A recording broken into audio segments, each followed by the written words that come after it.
How can I teach my child the times tables without just going over and over them? For some children, learning a sequence of anything can prove tricky. Others may learn a rhyme by rote, for example, the alphabet song, or 5, 10, 15, 20, 25, but can't actually answer a question when asked. Others can only get to the answer by going through all the previous questions first. So, how do you explain times tables to someone without just repeating them over and over again? I think the best place to start is by looking at how we learn.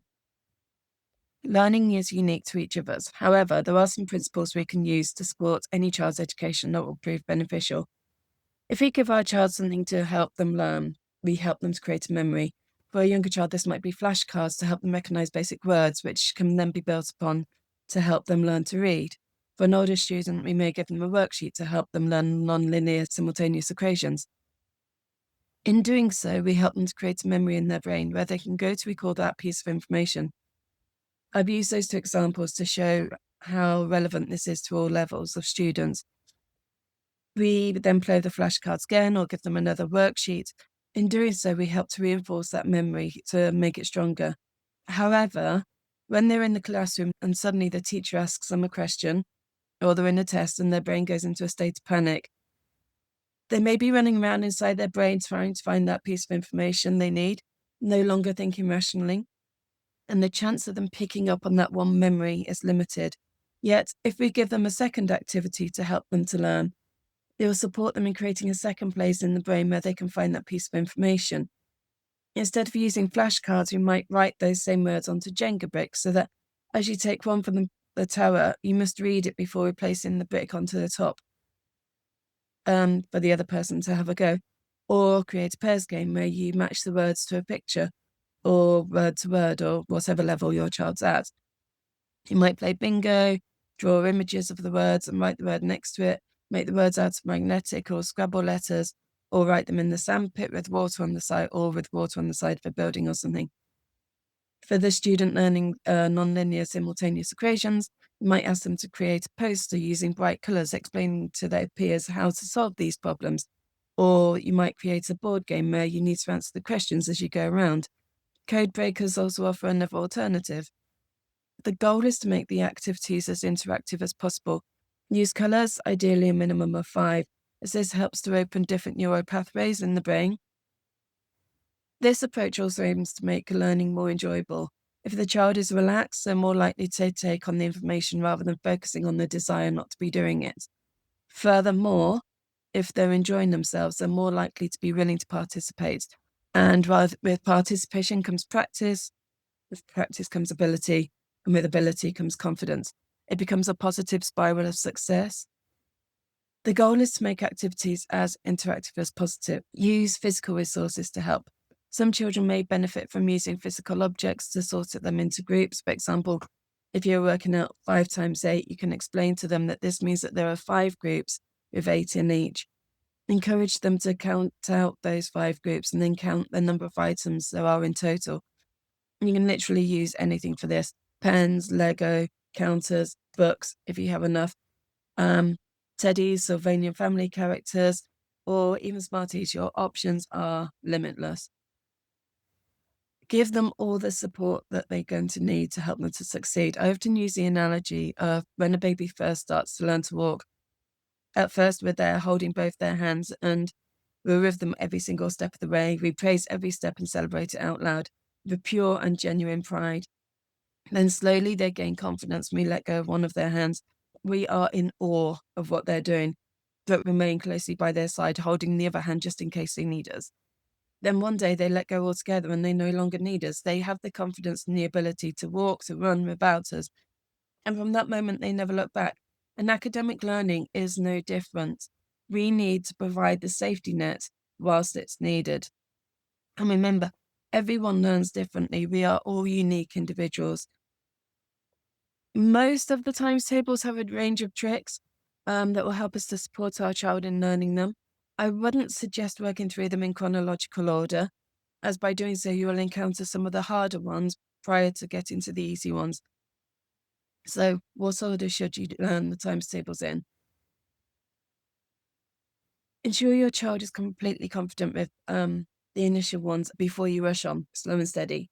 Learning, like most things, is a marathon rather than the quick sprint.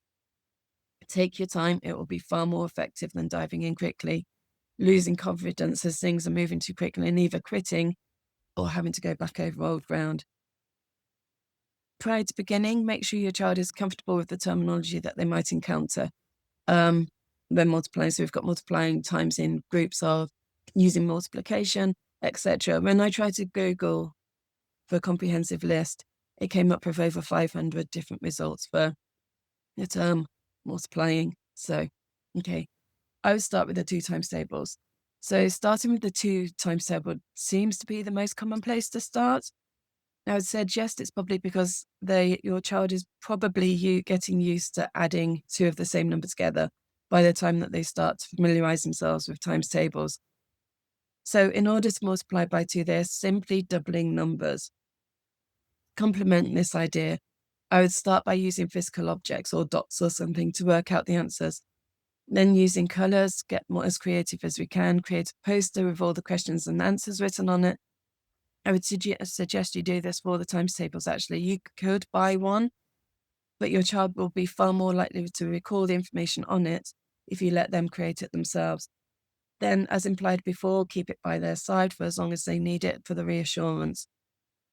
I would also suggest that you make the questions and answers from Play-Doh or similar. There are simple recipes that you can use online to create your own. I think you just need a mix of flour, water, and salt and colouring if you want to. And then write them with water or in glue. A baking bridge is basically a baking powder and water mix. Whilst they gain confidence, is fun, multi-sensory, but it also means if they get it wrong, it will be dissolve and be eliminated rather than remaining as a lasting memory. And always praise them when they do well. Each of these ideas can be replicated when doing any of the times tables, but I'll pop them in there with the 2 times tables now. Supporting the 10 times table. The 10 times table is a fan favourite, so make something 10 times bigger, move the decimal point along one place. So what? So to multiply any whole number by 10, you put a 0 on the end. It's as simple as that. So we've got 6 times 10 is 60, 60 times 10 is 600, 1,000 times 10, 10,000. And next we'll probably come to the 5 times table. So the 5 times table, once again, has a simple pattern. When you multiply by an odd number, it has a 5 on the end. When you multiply by an even number, the answer will end with a 0. In other words, the pattern will go 5, 0, 5, 0, 5, 0, and so on. And although it's a simple pattern, most children will learn it best by going through the motions of counting in 5s until they remember the number they need. So make sure that they stop in the right place. So many people get carried away with their ability to count in 5s that they forget to stop counting until they realize they've gone too far and they need to start again. So the 5s are quite easy, but will probably be cemented into their minds as they become more confident with the other times tables. Next, we have the 11s, and I love the 11 times table. When multiplying by 11, you are in effect multiplying by 1 twice. 1 is in the ones column and 1 is in the tens column. When you multiply by 1, the answer is just itself. So knowing that 4 times 11 will be 44, 8 times 11 will be 88. The problem begins when you get to double numbers because 11 times 11 is not 1111. Now, if I worked with a lad a year or two back and he told me that if he splits the number that you're multiplying together, right? So for example, say we are doing 11 times 11. Take one of the 11s and put a gap, write it down with a gap in the middle. You've got 1 gap, 1. And then add the digits of the 11 we're multiplying it by together. 1 add 1 is 2. And that goes in the middle of the 1 and the 1. So we've now got 121. So 11 times 11 is 121. And that just blew my mind. And let me give you an example with some clearer digits. So let's go 35 times 11. What? So split the 35. So we've got 3 gap 5. 3 plus 5 is 8. That 8 goes in the middle. So we've now got 3, 8, 5. So 35 times 11 is 385. And just to double check we're right, we've got, if we were to go 35 times 10 is 350. And then another group of 35. So 350 plus 35 to give us 11 groups of 35. The answer would be 385. So how to support the 9 times tables? This begins to get slightly more difficult at this point, but the 9 times tables has multiple tricks that you can use to help you to learn it. If you write all the numbers of the answers of the 9 times table down, you'll notice that the tens column increases by 1 each time, and the units column decreases by 1 each time. So it goes 0, 9, 1, 8, 2, 7, 3, 6, 4, 5, 5, 4, 6, 3, 7, 2, 8, 1, 9, 0. Then it goes back to 9, 9. So then it goes 9, 9, 10, 8, etc. And additionally, each of the digits in the answers of the 9 times table add to 9. So you can make sure that if you have come up with something that your answer's right. So for example, 6 times 9 is 54. 5 plus 4 is 9. Yep, we're right. Perfect. 2 times 9 is 18. 1 plus 8, 9. Yep, once again, we're right. 12 times 9, 108. 1 plus 0 plus 8 is 9. And then with the 9 times table, we also have the finger rule. So if I was to ask you 4 times 9, start by putting your hands out in front of you, and then put the 4th finger on your left hand down. So you've got 3 fingers standing to the left, and they're your tens. So 10, 20, 30. And the fingers on the right are your ones. So 10, 20, 30, swap. 31, 32, 33, 34, 35, 36. 4 times 9 is 36. Another example might be 8 times 9. So I put down my 8th finger. Everything to the left is a 10. So 10, 20, 30, 40, 50, 60, 70. Swap. 71, 72. Another brilliant trick I was taught, which sort of links on from this, is if you write down, or if you ask 7 times 9, subtract 1 from the 7, which gives us 6, and then 6 plus what equals 9. So the would be 3. So my answer for 7 times 9 is 63. Another example again could be 4 times 9. So take 1 from the 4, which gives me 3. 3 plus what equals 9? That would be 6. So my answer, 4 times 9 is 36. There are so many tricks to help with the 9 times table. So although it's one of the higher numbers, it is actually one of the easiest ones to learn. Unfortunately, we've done mostly times tables with the easiest tricks now. However, we can use the knowledge from the times tables that we know as we move forward to help us with the other times tables. We don't know our sixes, but if we were asked 5 times 6, we could just swap it around and work out 6 times 5. So, because we already know our 5s.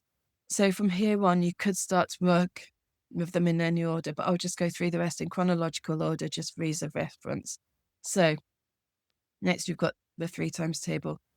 And that's harder than the previous ones because there are no real patterns. Although any answer that you get will once again add to a number which is in the 3 times table. So 7 times 3 is 21. 2 plus 1 is 3. So 21 is the correct answer. Okay, 9 times 3 is 27. 2 plus 7 is 9. And we can see from the 9 times table that 27 is the correct answer. So 9 times 3 is 27. 11 times 3 is 33. 3 plus 3 is 6. And again, we can see that 6 is in the 3 times table, so 33 is the correct answer. And although it won't help us get to the answer, it will help us to check our answers. I would suggest that, as with the 2s, you use physical objects to help you to group things and work out the answers until you're confident with the 3s if necessary. Next, we come to the 4 times table, and by now you're confident with the 2 times table. Because of this, what I would suggest you do is to work out the answer for the 4 times table, simply multiply the number by 2 and then double it or multiply it by 2 again. So if you're asked for 4 times 6, at this stage we're not confident with the 4s and we're not confident with the 6s, but what we can do is work out 2 times 6, and that's 12. Now, if we work out another 2 times 6, that would give us another 12. Now, if we add both of those 2 groups of 6 together, we've got 12 add 12. We would have 4 groups of 6. So 4 times 6 will give us the answer of 24. Another example, 4 times 8. 2 lots of 8 would be 16. Another 2 lots of 8 would be another 16. 2 plus 2 is 4, so that gives us 4 groups of 8. And 16 add 16 is 32. So 4 times 8 is 32. Okay, hopefully this is making sense. Okay, supporting the sixes. By the time we reach 6 times tables, we're fairly confident with several of the other times tables, meaning that we can flip the question around and use our prior knowledge to work out these questions. However, as I'd suggest with some of the other times tables, the sixes can be supported by splitting the 6 and multiplying the number by 5, and then adding on one more group. So I'll explain this with an example. So 6 times 7. 6 times 7 is made up of 6 groups of 7. We know that 5 times 7, or 5 groups of 7, is 35. If we had one more group of 7, that will give us our 6 groups. So therefore, 6 times 7 would be 35 plus another 7, which will give us 42. Hoping this makes sense. Let me give you another example. 6 times 12. So 5 times 12 is 60, plus one more group of 12. So 60 plus 12 would give us 72. So therefore, 6 times 12 is 72. Okay, so to support the 7 times tables, and these are regarded as one of the hardest times tables to learn, especially 7 times 8, which is 56. But I think by isolating one question like that, it actually makes it easier to remember than trying to remember it as one of many. When you do come to tackle the 7s, what I'd suggest is you split the 7 into 5 times and 2 times and add your answers together again. So, for example, 8 times 7 becomes 8 times 5, 40, 8 times 2, which is 16, 40 plus 16 gives you 56. And because you've already gained confidence with the 5s and the 2s earlier on in practice, this makes the 7 so much easier to confront now. Okay, so how to look at the 8s. We've made it to the 8s, and you are now hopefully confident with all the previous times tables. If that is the case, I would suggest the easiest way to approach the 8s is to focus on what you're multiplying by 8 instead of the 8. So, for example, if you're asked 4 times 8, you know the 4 times table, so you can work out 8 times 4. And from what you've learned previously, you know that this is 32. And by changing the focus of the question, you will find that you know most of the answers already. When it comes to 8 times 8, there is a rhyme which you may or may not choose to share with your child because it is a bit gross, but it is memorable. I ate and I ate and I sickled on the floor. 8 times 8 is 64. Like I say, it's gross, but it's memorable. And then finally, how to support the 12 times tables. Because 12 is such a large number, it's once again regarded as one of the harder ones. However, what I would once again suggest you do is split the 12 into 10 and 2, and we can make it much easier to work out the answer. So, for example, 6 times 12 becomes 6 times 10, which is 60. 6 times 2, which is 12. 60 plus 12, 72. And because you've already gained confidence with the 10s and the 2s earlier on when you were practicing, this makes the 12s much easier to deal with now. And never be afraid of writing things down. A lot of children, and I hate to stereotype, but boys especially, seem to like to tackle questions in their head. However, they're far more likely to get the right answer when they can actually see their methodology written down. If there's any mistakes, you can see where they're occurring, making it easier to reflect back and correct them. Highlight where they are going wrong and the areas that needs to be worked on a bit further. Having the tricks to support the timetables is great, but to concrete the knowledge, we're going to have to practice, we're going to have to repeat them.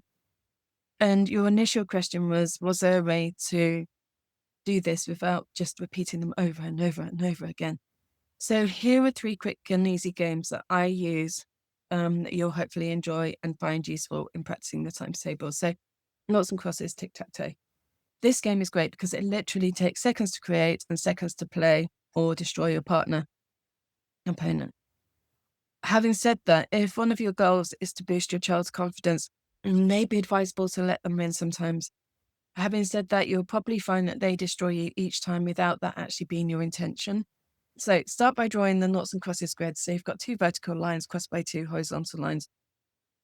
Into each square, write a number from 1 to 12, and that's your playing board created. Simple. Now to play, decide on which times table you're going to be focusing on. So let's pretend you're going to be focusing on the 6 times table. And in the center square, we've got a 4 written. To claim that square, I must work out 6 times 4 because 6 is our focus times table. So I know if 5 times 4 is 20, 1 times 4 is 4, 20 plus 4, 24. That's your turn.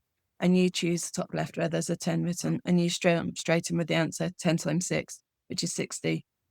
And the goal is simply to get a line of 3 correct answers before your opponent does. Next game I play a lot is Jenga. Love this game. But prepared to be frustrated. When you see the tower wobble, you've started to take your brick and you've passed the point of no return, and you know that you're about to lose, but there is nothing at all that you can do about it. It is devastating. I came up with this game when I was researching how to support a child with her handwriting. However, I didn't feel I could just turn up and start playing Jenga, as I didn't know the family that well at the time. So at that stage, what I did was on each brick, I wrote a simple word. And my idea was that once you remove the brick, you'd write the word in your very best handwriting. And then as you got more confident, we started putting the word into a sentence. However, it also struck me that if I was to put a number onto each brick, we could easily use the bricks for more opportunities. So in this instance, what I suggest you do is write a number from 2 to 12 on the back of each brick. And again, decide which times table you're going to be focusing on. And then build your tower up. And this time, as you remove the brick, you have to multiply the number on the brick by your chosen times table. Once you've given the correct answer, you pop it on the top of the tower and the next person has a turn. And whoever causes the tower to fall loses. Good luck and enjoy. And then the final one I'm going to chatter about is lily pads. And I call this game lily pads because when I originally came up with the idea, I envisaged using those frogs that come out of crackers where you press their back and they just kind of leap. However, I never had much success in making them jump, so that is clearly not where my skills lie. So instead, I decided to adapt the game and play it like lily pads. So on 12 pieces of paper, not too big, about the size of the base of a cup, write a question from your focus times table. One piece of paper will say 1 times 4, for example. The next will have 2 times 4 written on it, etc., etc. Spread them all out on the table in front of you. Each player needs 2 counters. Hold the second counter between your thumb and your index finger and press down on the counter quite hard that's on the table on the very, very edge of it. And that should cause the counter to jump. It might take 1 or 2 goes to practice. But once you're confident in this, take it in turns to aim for a piece of paper. And if your counter lands on one of the questions, you answer it and keep it to a side. If you miss, you leave a counter where it is and the other person has a go. And it's the person who answers most questions wins. And I could talk about this all day and give you more ideas of games you could play.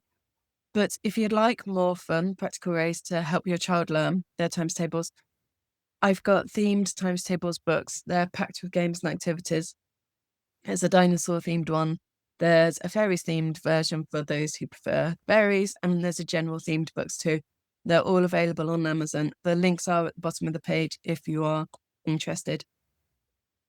Thank you for watching to the end. I hope that's proven helpful, and I look forward to speaking to you soon. Take care and enjoy the games.